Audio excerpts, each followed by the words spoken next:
Good morning friends, welcome to my channel Ananya Roy. তো তোমরা সবাই কেমন আছো? আশা করি সবাই ভালো আছো, আমিও খুব ভালো আছি। তো এই ভিডিওটা হচ্ছে 15ই আগস্টের দিন সকালবেলায় ছেলেরা রেডি হয়ে গেছে, এখনও গাড়ি আসেনি। তো ছেলেদের এক বন্ধু চলে এসছে আমাদের বাড়িতে, ও এইখান থেকে গাড়িতে চাপবে তার জন্য। তো ওদের গাড়ি এলে ওরাও বেরিয়ে যাবে। তো এই যে গাড়ি চলে এসছে, ছেলেরা চলে গেল। আর আজকে 15ই আগস্ট, একটা তো স্পেশাল দিন, তার সাথে আমার শাশুড়ি মায়ের জন্মদিন। তো সকাল থেকে আজকে অনেক কাজ। তো ফার্স্টেই জলখাবারে বানিয়ে দিয়েছিলাম ওটসের চিলা।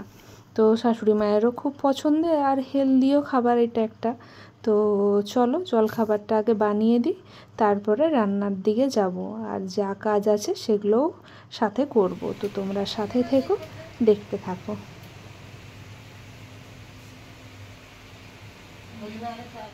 এই জিনিসটা কি এখন তোমরা কেউ দেখতে পাও? কার কার বাড়িতে এখনও এই উনুন ধরানো হয়?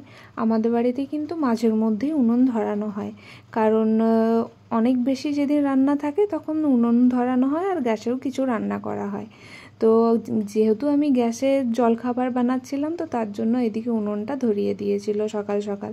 এইদিকে সবজিপত্র কাটা হয়ে গেছে, আর দুটোতে রান্না করতেও সুবিধে হয়।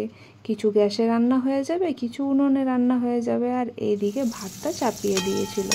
তো চলো আমি ভাজাগুলো ফার্স্টে করে নিই। ভাজা যা ছিল সেগুলো আমি রান্না করেছিলাম, আর সবজি বা এই মটন এগুলো সব বাবাই রান্না করেছে। আর জন্মদিনে বাবার হাতের এই মটন কষা হবে না সেটা কি হয়? মাও খেতে খুব ভালোবাসে মটন, তাই বাবা মানে জন্মদিন স্পেশাল বাবা নিয়ে এসেছিল মটন। আর ছেলেরাও চলে এসছে স্কুল থেকে। মানে 15ই আগস্ট কিন্তু মানে গরম ছিল, তো অস্থির হয়ে গেছে ওরা এসে পড়ে। তারপরে ওদের স্কুলে প্যারেড ছিল, তো এসে পরে একটু বসলো, তারপরে আমি ওদেরকে জল শরবত করে দিলাম। আর সাথে ওর বন্ধুও এসেছিলো, কিছুক্ষণ ও ছিল, ওদের সাথে খেললো, তারপরে ও গেছিলো বাড়ি। আর এইদিকে দেখো মোটামুটি আমাদের রান্না কমপ্লিট সব হয়ে গেছে। আর আমিও চান করে চলে এসেছি, এখন মায়ের খাবার রেডি করছি। তো চলো কি কি রান্না করেছি সবটাই তোমরা দেখতে পাবে।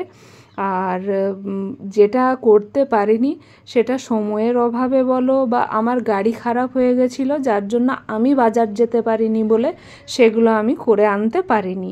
তো যতটাই পেরেছি সবটা তোমাদের সাথে আমি শেয়ার করব। আর রান্না যা যা হয়েছে সেগুলো তো আমি তোমাদেরকে বলবোই যে কি কি রান্না হয়েছে। এই যে থালা পুরো সাজিয়ে দিয়েছি, দেখে নাও। স্পেশাল মায়ের জন্মদিনে যতটা পেরেছি করেছি। ভাত, 5 রকমের ভাজা ছিল, আলু ভাজা, পটল ভাজা, বেগুন ভাজা, কিঁদুরি ভাজা আর কুমড়ো ভাজা। সাথে ছিল স্যালাড, ছিল কলা মোচার তরকারি, মটন কষা, আমগুড়, আর ছিল মিষ্টি আর দই।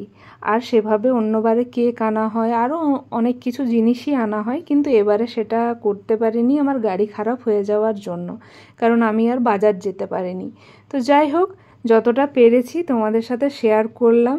আর জন্মদিনটা একটু স্পেশাল করে তোলার চেষ্টা করেছিলাম। কেমন লাগলো অবশ্যই কমেন্ট করে জানিও। ভালো লাগলে একটা লাইক করে দিও। যারা এখনও চ্যানেলটা আমার সাবস্ক্রাইব করনি তারা জলদি জলদি চ্যানেলটা সাবস্ক্রাইব করে দাও। সবাই ভালো থাকবে, সুস্থ থাকবে, সাবধানে থাকবে। দেখা হবে পরের আরেকটা ব্লগে।